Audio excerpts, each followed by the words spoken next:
we're going to talk about why our community does not need another failed business. Now, I might seem like a strange person to be bringing this message because I've spent most of my year as a business developer telling folks to go out and start a company. Talking about all the benefits, why our company, why our community needs it. It's the key to the kingdom. It's the equalizer, and all those reasons. And those reasons have not changed. The only thing that has changed now is that I want people to be more thoughtful, more purposeful in their decision to jump into the business arena. First of all, it's not easy. And the reason many people do it is because they say, look, well, if I do it and it doesn't work, I'll just go back to my 9-to-5 job and all will be well. Well, that's true. You can do that. But what about the relationships and the damage you may have done with that hasty decision? Now, what's driving everybody to go out and try to start a business in the first place? Our family members. Sometimes we get tired of being kicked around at the job. Sometimes things like racism, sexism, ageism. We're not getting a fair shake on the marketplace. We want independence. Income, we need additional income.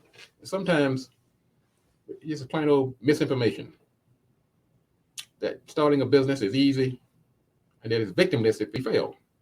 Those are some of the things that makes us start these businesses sometimes without all the thought that should go into it. Because there are victims.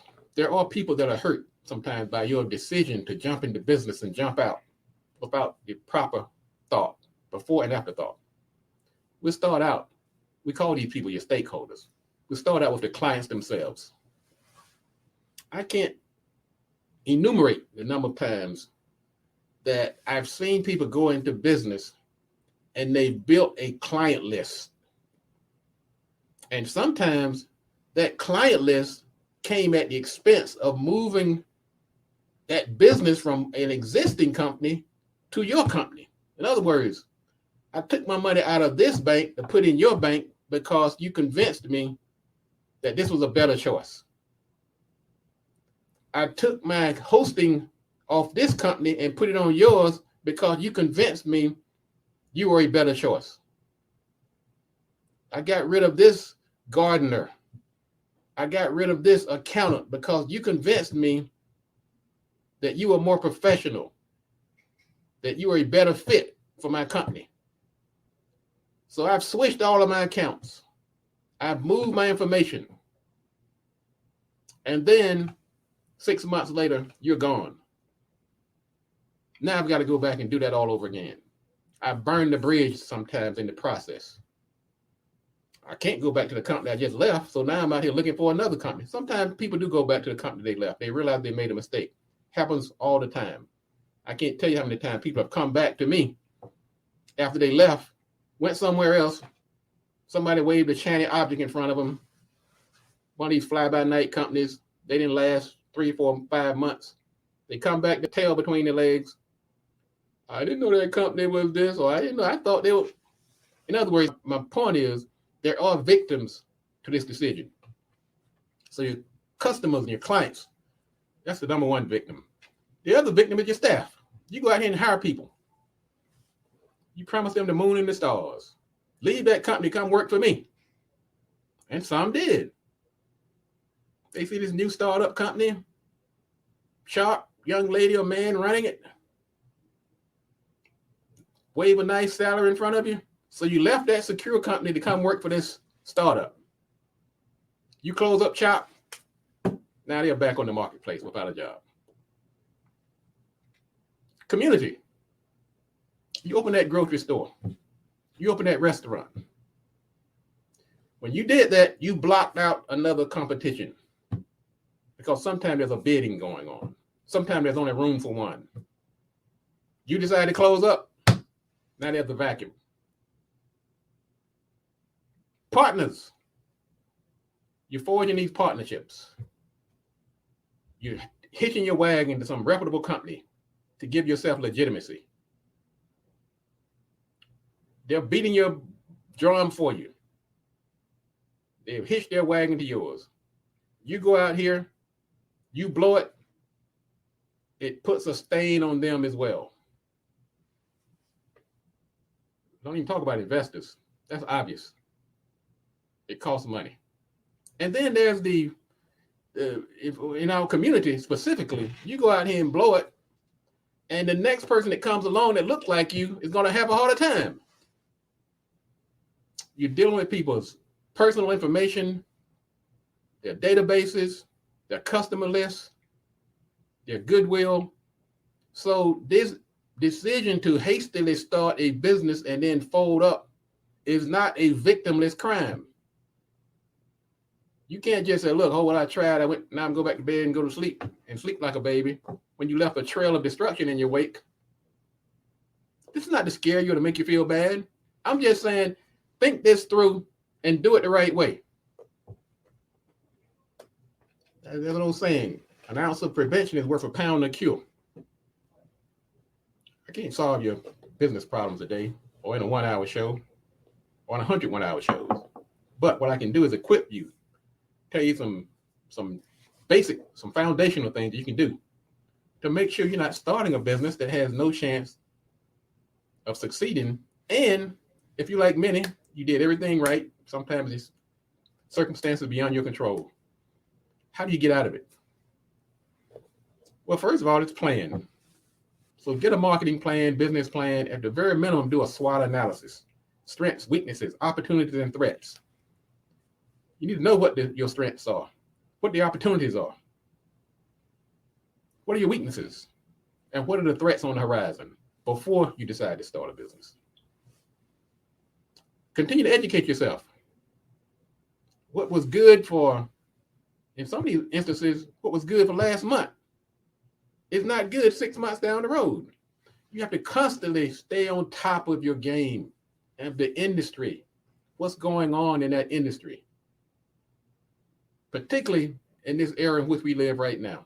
Everything is so technical and the life cycles are shorter.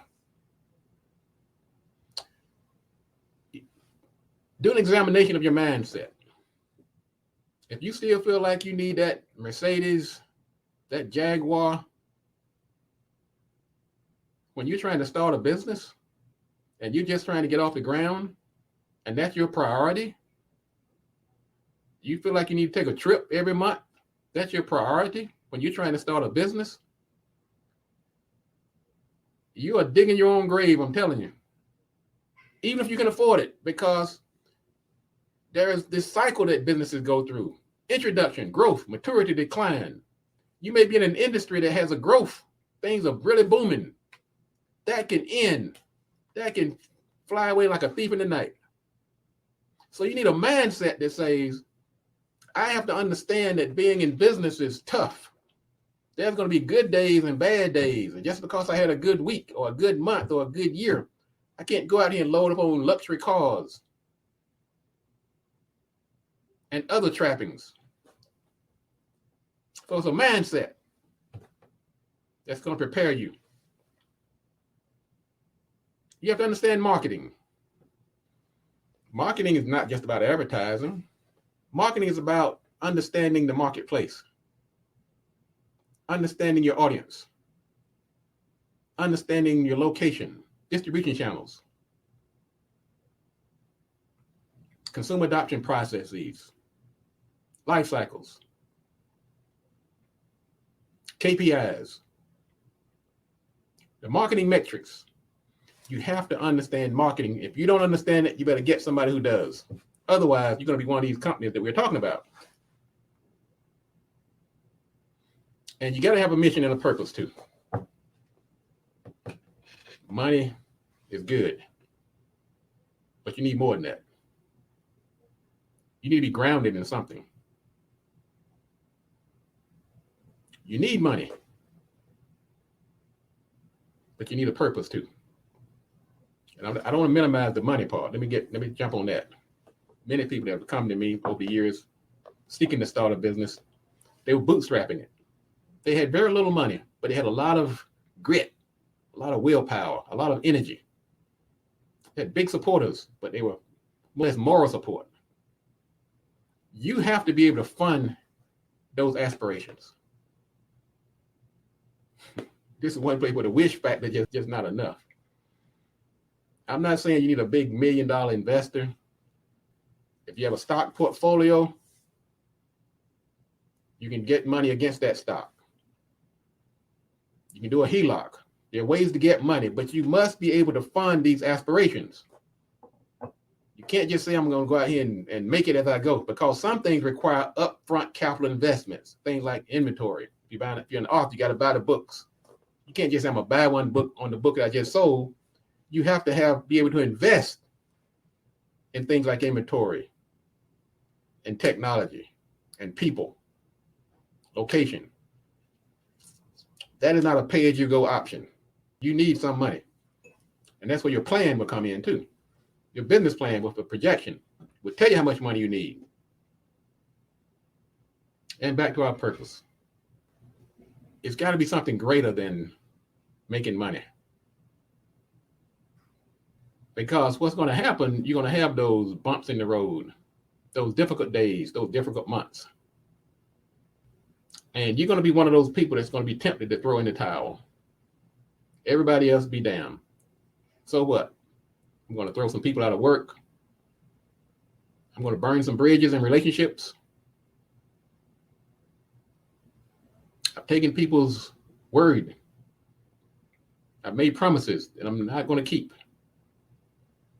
Sometimes that purpose, if it's a greater calling, you will be able to get through those tough times. It's got to be something greater than just making $1. I'm just telling you. If you don't, I'm telling you right now, don't do it. Stay on your day job. We don't need another failed business. Because the money, I'm telling you, money is too fleeting. Markets are too fickle. Competition is too fierce and strategic. If you can't commit to a purpose and something greater than just chasing $1, don't do it. I'm telling you, I don't want to see another failed business out here. I'm getting tired. So let's say you've done all this. You say, oh, look, Robert, I did everything you said. I have a purpose, a mission, money, market. It's just not coming together, because there are sometimes extenuating circumstances. The market changes. A war breaks out. Supply chain issues. There's nothing you can do to fix it. Well, failure does not exempt you from responsibility. Just because things didn't go your way, you can't say, well, look, I tried. Everybody. Give yourself a exit ramp. You know what exit ramp is? When you're driving down the street, you're going like 70 miles an hour. You can't just make a right turn. You need a ramp so you can slow things down and prepare you to get off. You don't decide tomorrow to go out of business. Get on in the exit ramp. Talk to folks. Let them know what you're about to do. Don't just leave people out here hanging. You're going to hurt some people.